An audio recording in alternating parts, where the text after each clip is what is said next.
Hi everyone, about a minute on natural gas. Will it stay perpetually cheap? That's a really important question. But before I get to that, if you don't know me, my name is Robert Bryce. I write about energy and power. I've been doing this for over 30 years, written 6 books.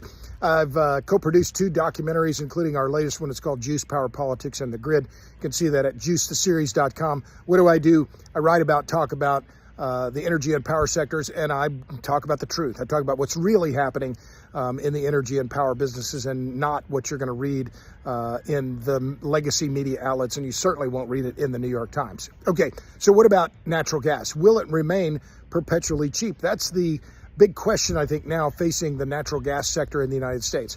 As I've talked about before on this channel, the U.S. uses more natural gas than any other country in the world by far. But there are a lot of bullish calls on gas and gas demand because of AI, because of electrify everything, because of LNG exports, electric vehicles, heat pumps, all these ideas that we're going to see a big increase in power demand, and therefore, and also a big increase in gas demand because of exports.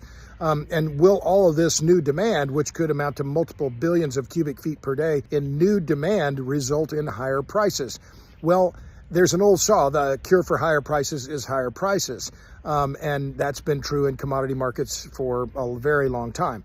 But what about natural gas? Is it different this time? Or will we see a different result today, or in the next few years rather, given all of this new demand and the constraints on the system? And what are those constraints? Well, there are arguments that the best rock has been drilled. Also, we don't have enough pipeline capacity, and that's a big problem, a big pinch point.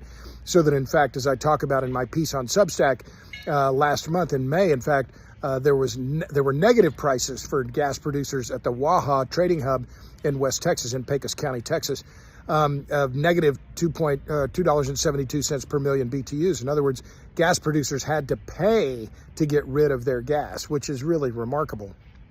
But the U.S. still, for all of this, has a price advantage over the rest of the world. Our gas is about $3 per million BTUs. Other parts of the world, in Europe and Asia, it's over $12.